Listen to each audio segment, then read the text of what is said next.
জামায়াতের প্রতিষ্ঠান ইসলামী ব্যাংক তার কর্মকর্তাদেরকে দিয়ে কিভাবে এই নির্বাচনে, সামনের নির্বাচনে জালিয়াতি বা কারচুপি করবে তার একটা পরিকল্পনার ছোট একটা অংশ আমাদের সামনে হাজির হয়েছে।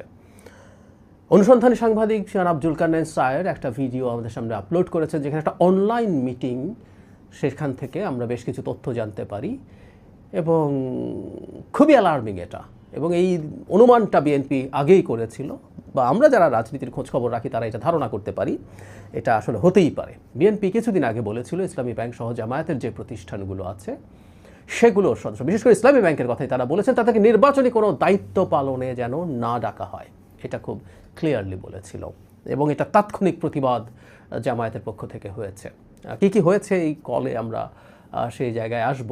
আমরা জানি যে নির্বাচন নানা রকম সরকারি বেসরকারি কর্মকর্তার পার্টিসিপেশন ছাড়া একটা নির্বাচন করা যায় না। যেহেতু আমরা একই দিনে নির্বাচন করি, তাতে আমাদের দেশে যদি ৪৫,০০০-এর মতো কেন্দ্র হয়, তাতে পুরো কেন্দ্রের যিনি প্রধান প্রিসাইডিং অফিসার ৪৫,০০০ মানুষ লাগবে।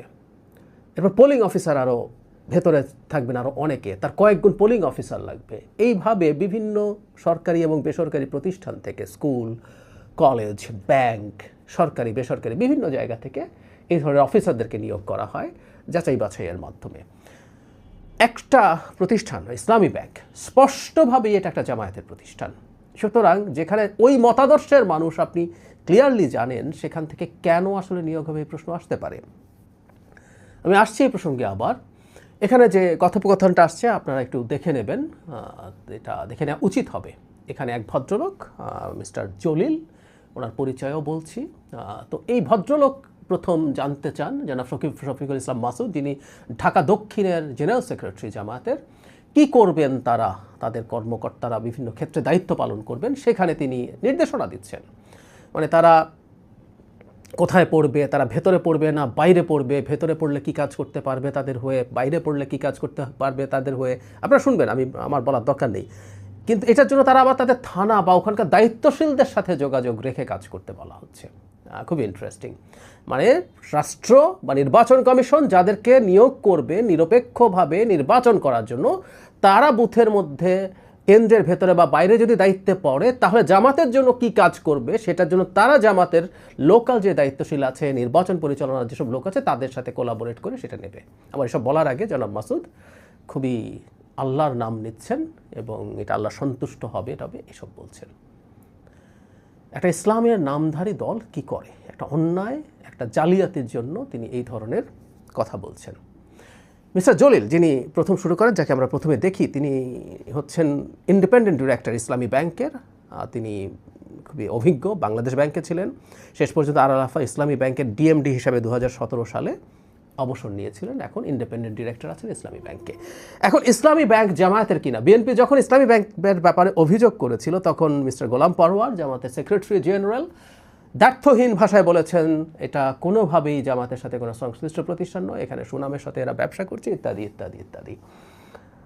উনি হয়তো ভুলে গিয়েছিলেন, মানে এই দলটার সমস্যা হয়েছে এখন, এটা ওনাদের কে কখন কি বলে এটা হিসাব করেন না। এবং প্রচুর মিথ্যা যখন বলতে হয় তখন স্মরণশক্তি ভালো রাখতে হয়, মিথ্যা বললে স্মরণশক্তি ভালো রাখতে হয়। রিপিট, জনাব গোলাম পরওয়ারের মাথায় রাখা উচিত ছিল যে 29 ডিসেম্বর তাঁদেরই আমির ডক্টর শফিকুর রহমানের বক্তব্য আমি পড়ি।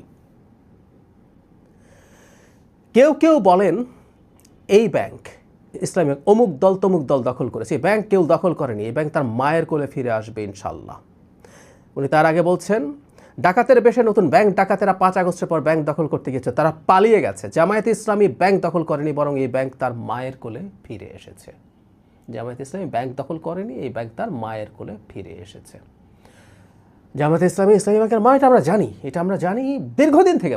জামায়াতে ইসলামী শুধু না, আরও অনেকগুলো প্রতিষ্ঠান, ডায়াগনস্টিক সেন্টার, তারপরে ফার্মাসিউটিক্যালস, ইউনিভার্সিটি, কি আছে এই দেশের লোকজন জানে। মানে এগুলো নিয়ে না যখন আদিক্ষেতা করেন তারা, এই মিথ্যা কথা বলে, এটা জামাতের রাজনীতি শুধু না, জামাত আবারও বলছি, তারা ইসলামী দলের কথা বলেন, তারা সৎ লোকের শাসনের কথা বলেন, সেই ব্র্যান্ডিং অত্যন্ত বাজেভাবে ধাক্কা খায়। এই বাস্তবতাটা তারা বোঝেন কিনা আমি জানি না। সুতরাং ইসলামী ব্যাংক নিয়ে এই দেশের লোক, মানে সাধারণ মানুষ, একেবারে সাধারণ মানুষকে জিজ্ঞেস করলেই বোঝা যাবে। আমি ব্যক্তিগতভাবে মনে করি এই ঘটনার পর নির্বাচন কমিশনের সদিচ্ছা প্রদর্শন করতে হবে। একদম সরাসরি। অত্যন্ত গুরুত্বপূর্ণ একজন জামায়াত নেতা, অত্যন্ত গুরুত্বপূর্ণ, শুধু দক্ষিণের সেক্রেটারি জেনারেল তা না, তিনি খুবই সিগনিফিক্যান্ট একজন নেতা এবং ইসলামী ব্যাংকের অত্যন্ত বড় পদে আসীন একজন মানুষ। এই দুজনের কোলাবোরেশনে যখন এরকম পরিকল্পনা হচ্ছে, আলাপ আলোচনা হচ্ছে, সেখানে নির্বাচন কমিশনকে অন্তত ইসলামী ব্যাংকের কোনো কর্মকর্তা কর্মচারী যাতে আগামী নির্বাচনে কোনো ধরনের দায়িত্ব পালন করতে না পারেন সেই ব্যবস্থা নিতে হবে, বা সরকারেরও নিতে হবে। সরকারেরও এই ব্যাপারে আলাপ করার দরকার আছে বলে আমি মনে করি। সরকার, যদি এটা সরকারের দায়িত্ব না, এই দায়িত্ব এক্সক্লুসিভলি নির্বাচন কমিশনের, কিন্তু তফসিলের আগে সরকার নিজেও এই ব্যাপারটা নিয়ে খোঁজ খবর করতে পারে, করা উচিত হবে। আর নির্বাচন কমিশনের তো উচিত হবেই।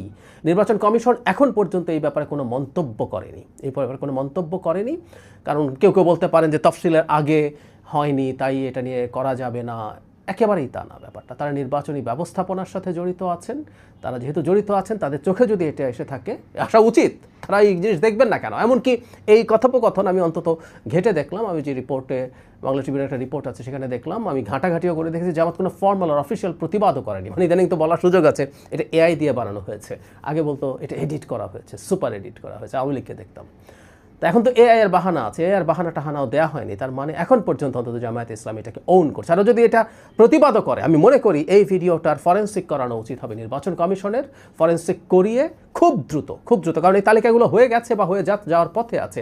এমন যদি হয়েও যায়, সেখান থেকে জামায়াতে ইসলামীর এই প্রতিষ্ঠান ইসলামী ব্যাংকের সব কর্মকর্তা কর্মচারীকে অপসারণ করতেই হবে, কারণ এই প্রতিষ্ঠানটা 5 আগস্টের পরবর্তী সময়ে ধাপে ধাপে এবং রিসেন্টলি অনেকজনকে, এটা আমরা মানি, ইসলামী ব্যাংক দখল করার পর এখানে অত্যন্ত অযোগ্য এবং তাদের কতগুলো লোক ঢুকিয়েছিল সবাইকে বের করে দেওয়া হয়েছে এবং নতুন করে ইনফ্যাক্ট আবার এখন তাদেরই লোক ঢুকেছে এবং আগে যারা তাদের লোক ছিল তারাই এখন পর্যন্ত আছে।